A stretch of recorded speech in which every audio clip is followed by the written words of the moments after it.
Istilah mobil JDM merupakan istilah yang sudah tidak asing lagi. Istilah ini seringkali dibicarakan oleh para pecinta mobil Jepang, terutama kalangan anak muda. JDM merupakan singkatan dari Japanese Domestic Market, yang terjemahannya dapat diartikan pasar lokal atau dalam negeri atau domestik Jepang. Definisi dari istilah ini seringkali disalahartikan atau menyimpang dari pengertian sebenarnya.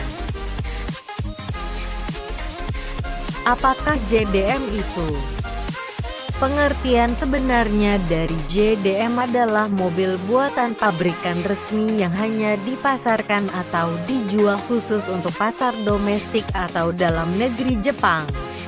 Dari pengertian tersebut dapat kita tegaskan bahwa mobil JDM merupakan mobil yang tidak diekspor ke luar Jepang, melainkan hanya untuk dijual dan digunakan di dalam negeri Jepang.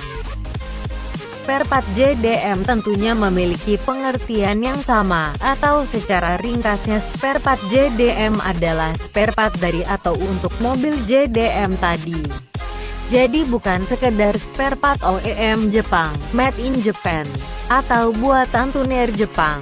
Sebagian besar spare part JDM ini bisa digunakan untuk mobil market lainnya, tentunya dengan tipe yang sama. Misal, Honda Civic generasi ke-6 atau disebut Vario mempunyai versi JDM, yaitu Civic Vario VRS. VRS ini tidak dijual atau ekspor ke luar negeri, melainkan khusus hanya dijual untuk konsumsi Jepang atau JDM. VRS ini memiliki beberapa spare part atau fitur spesial yang berbeda dengan Vario lainnya, di mana spare part itu bisa dipasang atau digunakan di Vario lainnya. Untuk lebih jelasnya kita ulas contoh lainnya, kali ini dari mobil Toyota, yaitu Toyota Corolla generasi ke-7 E100 atau seringkali di sini disebut dengan nama Great Corolla, Greco. Untuk versi JDM-nya, Greco memiliki beberapa varian JDM, di antaranya Toyota Corolla Levin GT Apex AE101, BZ Touring Wagon, dan Toyota Corolla Ceres. Sebagian spare part dari ketiga mobil ini bisa dipasang atau digunakan untuk mobil Corolla lainnya. Misal bumper BZ Touring Wagon bisa dipasang di Greco. Namun penggunaan spare part JDM tersebut tidak menjadikan Greco menjadi mobil JDM. Mengapa ada JDM? Pertama, karena Jepang merupakan negara maju dengan basis teknologi tinggi yang juga memiliki jiwa nasionalisme yang tinggi. Jepang telah melakukan berbagai riset penelitian untuk pengembangan mobil. Ketika sebuah teknologi baru muncul, mereka akan terlebih dahulu menikmati teknologi tersebut untuk konsumsi pemakaian hanya di negara mereka saja sebelum nantinya diberikan ke luar negeri. Misalnya teknologi VVTi di mobil Toyota. Teknologi ini merupakan teknologi yang mampu membuat kerja mesin lebih efisien, bertenaga sekaligus rendah emisi dan hemat bahan bakar. VVTi sudah ada di Jepang semenjak tahun 1990. Lalu kapan VVTi muncul di Indonesia? 13 tahun kemudian, yaitu di tahun 2003 pada mobil Vios dan Camry. Mobil JDM sebagai Grey Import Vehicles. Seperti yang telah dibahas sebelumnya, mobil JDM umumnya memiliki spesifikasi dan fitur yang lebih baik dibandingkan varian lainnya. Selain itu, karena jumlahnya yang relatif terbatas dan juga memiliki image yang kental dengan Jepang, menjadikan mobil JDM sebagai mobil yang memiliki reputasi spesial di dunia otomotif, yang tentu saja membuat banyak entusias yang mendambakan varian mobil JDM ini. Berbicara mengenai JDM akan erat kaitannya dengan istilah import car, yang berarti mobil import dari luar negeri. Bila mobil JDM tidak dijual keluar Jepang, lalu bagaimana caranya kita bisa memiliki sebuah mobil JDM? Ya tentu saja dengan membeli lalu mengimportnya dari Jepang melalui dealer importir. Hal ini erat kaitannya dengan istilah grey market. Mobil JDM Nissan Skyline GTR sebagai salah satu mobil yang sering kali diimport ke Amerika.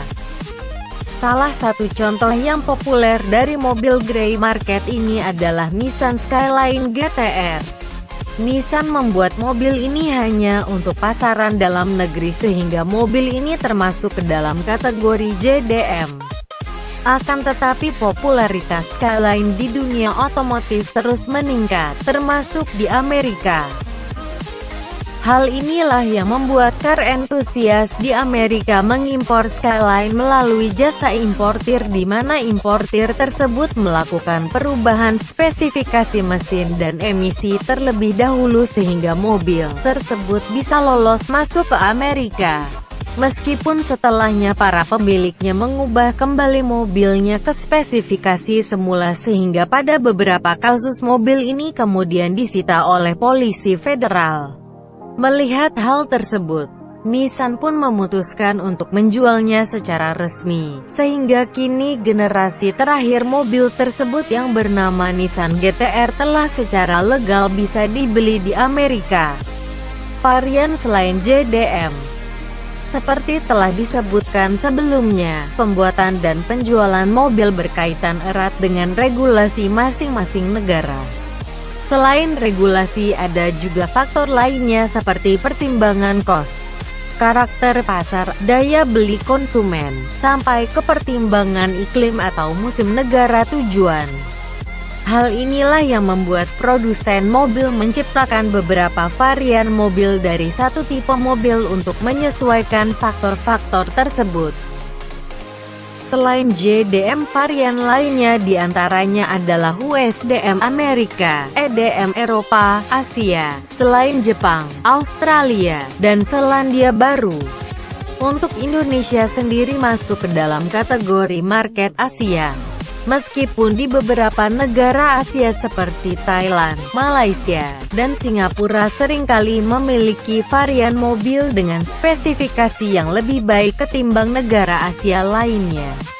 Market Indonesia dengan pertimbangan kos serta demand pasar lebih didominasi oleh mobil keluarga dan city car. Mobil sedan dengan mesin turbo saja secara resmi baru masuk ke Indonesia sekitar tahun 2012. Definisi JDM yang menyimpang. Setelah mengulas mengenai JDM, mari kita lihat beberapa definisi JDM yang seringkali menyimpang dari pengertian sebenarnya. Beberapa contohnya sebagai berikut. Mobil merek Jepang. Yang penting mobil merek Jepang. Semisal Toyota, Honda, Nissan, Mitsubishi, Mazda, Daihatsu, dan lainnya kadang disebut dengan mobil JDM. Ini sih yang paling ngaco. Hehe. Mobil Jepang Built Up atau CBU, mobil Jepang yang diimpor secara utuh yang seringkali disebut Made in Japan, padahal belum tentu juga dibuat di Jepang. Contohnya Corolla AE101 atau yang di sini sering disebut Great Corolla untuk tahun produksi tahun 1992 sampai tahun 1993 merupakan mobil build up alias diimport ke Indonesia. Meskipun demikian, mobil tersebut bukanlah mobil JDM karena mobil JDM tidak diimport secara resmi kemanapun, kecuali melalui jalur dealer atau importir umum. Menggunakan part mobil JDM. Mobil yang menggunakan sebagian atau bahkan misal mengganti hampir seluruh partnya dari mulai interior, eksterior sampai swap engine dengan part mobil JDM. Ini tidak menjadikan mobil tersebut mobil JDM. Istilah tepatnya adalah mobil convert, atau kalaupun mau maksa ada embel-embel JDM, bisa disebut mobil bergaya JDM. Menggunakan part mobil tuner Jepang. Penggunaan part buatan tuner Jepang, seperti HKSNKI, Tanabe, dan lainnya tidak menjadikan mobil kita sebagai mobil JDM. Meskipun part tersebut dibuat di Jepang, made in Japan, kembali mobil seperti ini mungkin bisa disebut mobil bergaya JDM atau style racing JDM, pure JDM dan OM JDM. Istilah ini lebih mengacu kepada kealiran modifikasi di Indonesia, di mana definisi pure JDM adalah mobil dengan hampir seluruh partnya menggunakan part mobil JDM. Meskipun secara terjemahan pure JDM yang berarti JDM murni harusnya adalah mobil JDM, bukan mobil yang bergaya JDM. Hal ini pun berlaku dengan aliran modifikasi lainnya yaitu OM JDM. Demikian ulasan kali ini, mudah-mudahan cukup jelas dan bermanfaat. BTW, ada yang berminat import mobil JDM? Atau barangkali ada yang mau berbagi pengalaman import mobil JDM?